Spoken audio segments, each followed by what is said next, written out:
السلام علیکم every one, welcome back. میں لے کر آ چکی ہوں آپ سب کا موسٹ ڈیمانڈنگ ناول، جس کے ماشاءاللہ سے آپ سب کی اتنی محبت دیکھ کر میں ایپیسوڈ 4 کو لے کر آ چکی ہوں۔ ڈیلی اب انشاءاللہ میں دینے کی کوشش کروں گی، لیکن صرف اور صرف آپ سب لوگوں کی محبت کو دیکھ کر۔ تو آپ نے بہت اچھا رسپانس دینا ہے، چینل کو سبسکرائب بھی کرنا ہے اور ساتھ ہی ویڈیو کو لائک بھی کرنا ہے اور کمنٹس میں بتانا ہے کہ کیسے لگ رہے ہیں آپ کو ہمارے رانا صاحب۔ تو ہم پڑھتے ہیں ہمارے آج والے اس بہت ہی انٹرسٹنگ سے ایپیسوڈ کو۔ رات کے 10 بجے کا وقت تھا۔ امایا جو کہ ویڈیو کال کر اپنی دوستوں سے اسٹڈی کے متعلق بات کر رہی تھی، تبھی شہیر اس کے قریب آتا۔ امایا، میں باہر جا رہا ہوں چہل قدمی کرنے، ماما بابا کو مت پتہ لگنے دینا، کچھ ہی دیر میں آ جاؤں گا۔ بھائی چھوڑے، رات کو باہر جا کر کیا کرنا؟ امایا کو صحیح نہیں لگ رہا تھا اس وقت شہیر کا باہر جانا۔ یار چل، رات کے وقت ویڈیو بہت اچھی بنے گی، میں چلتا ہوں۔ ہوا کے مارے ڈرتا وہ چپکے سے گھر سے باہر نکل گیا۔ ایک مرتبہ پھر سے امایا اپنی دوستوں کے ساتھ مصروف ہو گئی، مگر اچانک سے بیڈ پر انہیلر دیکھ اوہ شٹ، یہ کیسے یہاں گر گیا؟ ہر وقت اپنے ساتھ رکھتا تھا شہیر، چونکہ کبھی بھی اس کی سانس اکڑ جاتی تھی۔ بچپن سے ہی دمے کا مسئلہ تھا، مگر اب اس کے بغیر اس چیز کو لیے گھر سے باہر نکلنے پر امایا گھبراتی اس کے پیچھے ہی چل دی۔ گھر میں کسی کو کچھ معلوم نہیں تھا۔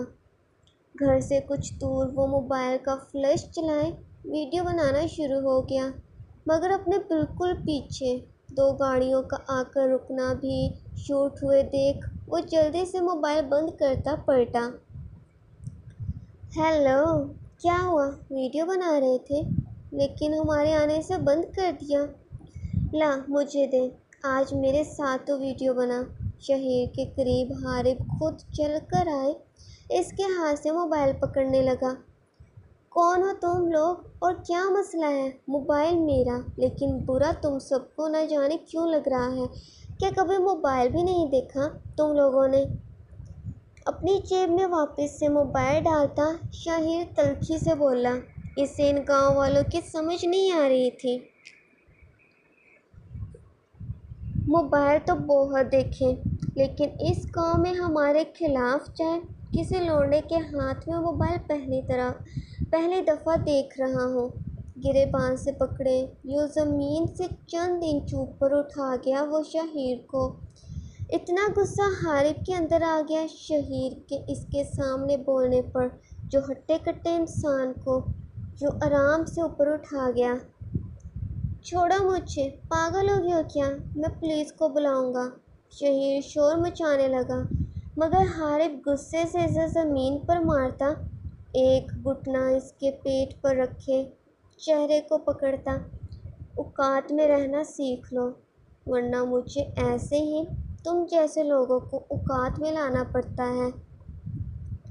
جانتے ہیں کیا، ہمارے خاندان کے ایک بھی فرد کو کچھ برا کہنا پورے خاندان کو برا گالی دینے کے برابر ہوتا ہے، مگر تو نے تو وجدان پر ہاتھ اٹھانے کی گستاخی کی۔ پورے طریقے سے شہیر کے چہرے پر مکوں کی برسات کرتا وہ اس کے منہ سے خون نکال گیا تھا، جبکہ سانس اٹکنے لگی تھی اس کی۔ ایک مرتبہ پھر سے دورہ پڑ چکا تھا اسے، آنکھیں باہر کو آ گئیں، وہ سانس نہیں لے پا رہا تھا، مگر اب بھی حارث اسی کو مارے جائے۔ اسے خود سے دور کرنے کی خاطر قریب ٹوٹا ہوا شیشہ اٹھائے وہ حارث کو مار گیا، جس کے باعث اس کے ہاتھ پر سے بھی خون نکلنے لگا تھا۔ کون ہو تم لوگ؟ امایا جو کہ شہیر کے پیچھے پیچھے انہیلر دینے یہاں پہنچی تھی، مگر یہاں اتنے سارے گنڈوں کو کھڑے دیکھ شاکڈ ہوتی اونچی آواز میں بولی۔ حارث اس آواز کو پہچان سکتا تھا، اس آواز سے واقف تھا وہ۔ یہی تھی وہ آواز جو اس کے دل میں بندشیں پیدا کرنے کا سبب بنی تھی۔ فوراً سے وہ پلٹ کر دیکھنے لگا، مگر اس کے پیچھے ہونا امایا کو اپنے بھائی پر نظر پڑوا گیا۔ بے حال وہ سانس لینے کی ہر ممکن کوشش کر رہا تھا۔ مرنے والی حالت ہو چکی تھی اس کی۔ شاہیر کہتی وہ تیزی سے اپنے بھائی کی طرف بھاگتی، انہیلر اس کے منہ میں دیے پمپ کرنے لگی۔ خون جو کہ حارث کے مار مار کر چہرے سے نکل رہا تھا، امایا کے ہاتھ کانپنے لگے تھے۔ اپنی سفید رنگ کی شرٹ شہیر کو چھونے سے سرخ ہو چکی تھی۔ بار بار اپنے دوپٹے سے وہ اس کے خون کو صاف کیے جائے۔ آنکھوں میں آنسو آ چکے تھے اپنے اکلوتے بھائی کو ایسی حالت میں دیکھ کر۔ انہیلر سے مسلسل 2 منٹ پمپ کرنے پر اس کی سانس بحال ہوئی، مگر اب بھی بے ہوش سا ہوئے جا رہا تھا وہ۔ تمہاری ہمت بھی کیسے ہوئی میرے بھائی کو ہاتھ لگانے کی؟ شدید سرخ آنکھیں آنسو پیتی وہ کھڑی ہوئی اپنے قریب کھڑے حارث کے شدید غصے سے سینے پر پنچ مارتی چلائی، مجھے نہیں پتا تھا یہ تمہارا بھائی ہے۔ وہ بھی تھوڑا شرمندہ تو تھا۔ جنگلی جانور ہو کیا، چھوڑوں گی نہیں تمہیں۔ جتنا خون میرے بھائی کے نکالا ہے اس سے کہیں زیادہ جیل میں تم سب کا نکلواؤں گی۔ برے طریقے سے وہ اسے مارتی بدلہ لینے کی بات کر رہی تھی، ساتھ ہی آنکھوں کا باندھ بھی ٹوٹ پڑا۔ ایک ہی جھٹکے میں اس کی دونوں کلائیوں کو اپنے ایک ہاتھ میں پکڑے حارث اسے خود کو مارنے سے روکتا۔ خون تو میرا بھی نکل رہا ہے، علاج کی تو مجھے بھی ضرورت ہے، مگر آپ کا چھونا ہی میرا علاج کر دے گا۔ امایا کی بھوری آنکھیں جن میں موجود پانی چمکتا اس لڑکی کی آنکھوں میں مزید چمک پیدا کر رہا تھا۔ امایا کے دوپٹے کو پکڑے اپنے زخمی ہاتھ کے ارد گرد لپیٹتا وہ اسے اپنا علاج کرنے کی بات کہہ رہا تھا۔ تمہارا علاج کرنے سے بہتر ہے اپنے ہاتھوں سے جان لے لوں۔ میرے بھائی کو ہاتھ لگانے کی ہمت بھی کیسے کی؟ شدید طیش میں آتی وہ اپنی بازو کو چھڑوانے کی کوشش کرنے لگی۔ تو لے لو جان، مگر شرط صرف اتنی سی ہے، تمہارے وال محبت بھرے ہونے چاہیے۔ وہ امایا کی ہر بات مذاق میں ہی لیتا تھا۔ چھوڑو مجھے، پورا زور لگاتی وہ اس شخص سے اپنی کلائی کو چھڑوا سکی تھی، مگر اس کا دوپٹہ حارث کے ہاتھ کے ساتھ ہی لپٹا رہ گیا۔ کیا کریں میڈم جی، ہم دونوں بالکل ایک جیسے ہی ہیں۔ جیسے آپ غصے میں اچھا یا برا نہیں سوچتے، بالکل ویسے غصے میں اپنا آپ بھول جاتا ہوں۔ امایا کے قریب بڑھے وہ اس کا دوپٹہ واپس کرنے لگا، مگر امایا پیچھے ہٹتی۔ دور رہو ہم سے، وہ شاہیر کی جانب تیزی سے بڑھنے لگی، کہیں پھر سے حارث کچھ کر نہ دے اسے۔ مگر بازو سے پکڑے اپنی جانب کھینچتا، کب سے اپنے درد کا بتا رہا ہوں، مگر میری فکر ہی نہیں ہے آپ کو۔ ایک مرتبہ چھو لینے سے کیا ہو جائے گا، یوں ضد بنا لی تھی اس شخص نے۔ دور رہو مجھ سے، چھوڑو۔ بار بار شہیر کی جانب دیکھتی وہ کوشش کر رہی تھی اپنی بازو کو چھڑوانے کی، مگر حارث زبردستی اپنا زخمی ہاتھ اس لڑکی کے چہرے کے نزدیک لے جائے۔ امایا کے ہونٹ جو کہ رونے کے باعث گیلے ہو چکے تھے کے ساتھ چھوتا پیچھے ہٹ گیا۔ شاید اسے اپنے ہر مرض ہر درد کا علاج یہی لڑکی دکھ رہی تھی۔ آنکھیں میچتی وہ اپنے ہونٹوں کو مضبوطی سے بند کر گئی، نفرت آ رہی تھی اس شخص سے۔ یوں حارث کے اپنے ہاتھ کو امایا کے لبوں کے ساتھ چھونے پر خون کا ایک قطرہ ہونٹ کے کنارے کے ساتھ لگ گیا۔ وہ جتنا غصہ تھا اس سے کہیں زیادہ خوف زدہ بھی تھی، چونکہ اس کے بھائی کا معاملہ تھا، یہاں وہ کچھ بھی کر سکتے تھے شہیر کے ساتھ۔ بچاؤ بچاؤ، اونچا اونچا مدد کے لیے چلانا شروع کر دیا اس نے، اور کوئی چارہ نہیں تھا اس کے پاس مگر حارب و مایا کے کیچر سے بندھے بالوں کو پیچھے سے پکڑتا سر اوپر کی جانب کیے۔ تمہاری آنکھوں میں خود کے لیے محبت دیکھنا چاہتا ہوں۔ اس خوف کا ہونا مجھے ہرگز پسند نہیں آ رہا۔ خود اپنے چہرے کو جھکاتا وہ مایا کے لبوں کے بالکل قریب ہوا، مگر وہ چہرہ پیچھے کرتے۔ چھوڑو مجھے، میرے بھائی کی حالت دیکھو۔ اس شخص کا چھونا بھی برداشت نہیں تھا اس سے۔ اپنے بھائی کی فکر ہو رہی ہے تمہیں، اور میری محبت کا کیا دکھائی نہیں دے رہی؟ ایک مرتبہ پھر سے بال کھینچتا کیچر کو کھولے نیچے گرا گیا۔ ریشمی کالے بال جو پیٹھ سے نیچے تک کسی آبشار کی طرح خرتے پھیل گئے، عجیب سی دماغ پر حاوی ہو رہی ہے۔ میرے دماغ پر تمہاری خوشبو، الگ سا نشہ چڑھ رہا ہے مجھے تمہیں پانے کا۔ دل اختیار سا کھونے لگا ہے ان لبوں سے خود کو تر کرنے کا، جو پیاس کا راز سے مجھے بے چین کر رہی ہے۔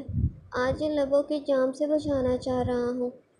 امایا کے ہونٹ کے نزدیک بڑھتا وہ اس لڑکی کی سانسیں خشک کرنے کا سبب بن رہا تھا۔ اس شخص کی آگ اگلتی سانسیں اسے اپنے لبوں کو جھلسانے کا سبب بن رہی تھی۔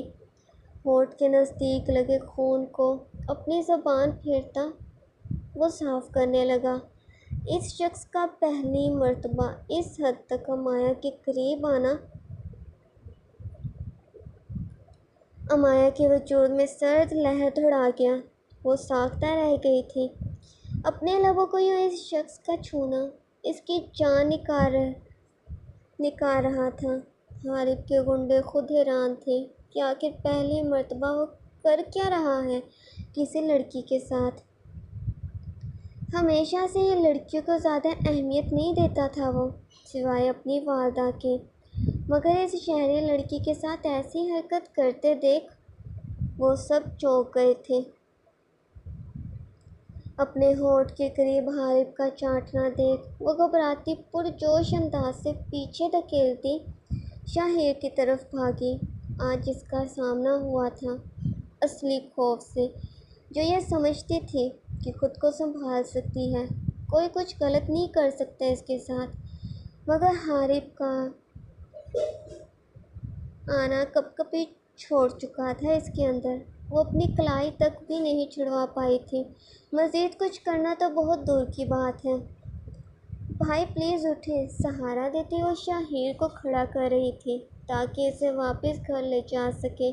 ایک نظر بھی پیچھے مڑ کر نہیں دیکھا تھا اس نے۔ بے حد خوف اندر بھرا ہوا تھا۔ وہ مشکل سے ایک بھاری انسان کو سہارا دیتی اور لڑکھڑاتے قدموں سے چلتی کچھ ہی فاصلے دور اپنے گھر پہنچی۔ حارب جو کہ کھڑا مسلسل اسی کی طرف دیکھ رہا تھا، اپنے نچلے لب کو منہ ملے مسکرانے لگا۔ بھائی کیا کر رہے ہیں آپ یہاں؟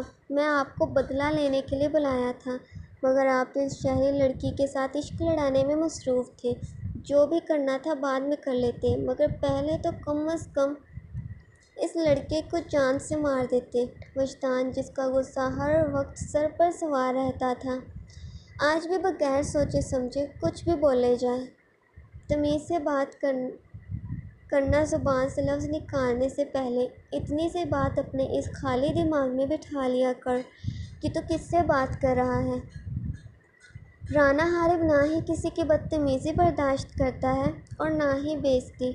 گریباں سے پکڑے جھنجھوڑتا وہ وجدان کو سمجھا گیا، وہ انسان جسے اپنی عزت نفس بہت پیاری ہے، ایک شہری لڑکی کے ساتھ اس قسم کی حرکتیں کیوں کر رہا ہے؟ آخر محبت کیا ایسا ہی مرض ہے جو انسان کو حیوان سے انسان اور انسان سے حیوان بنا دیتا ہے؟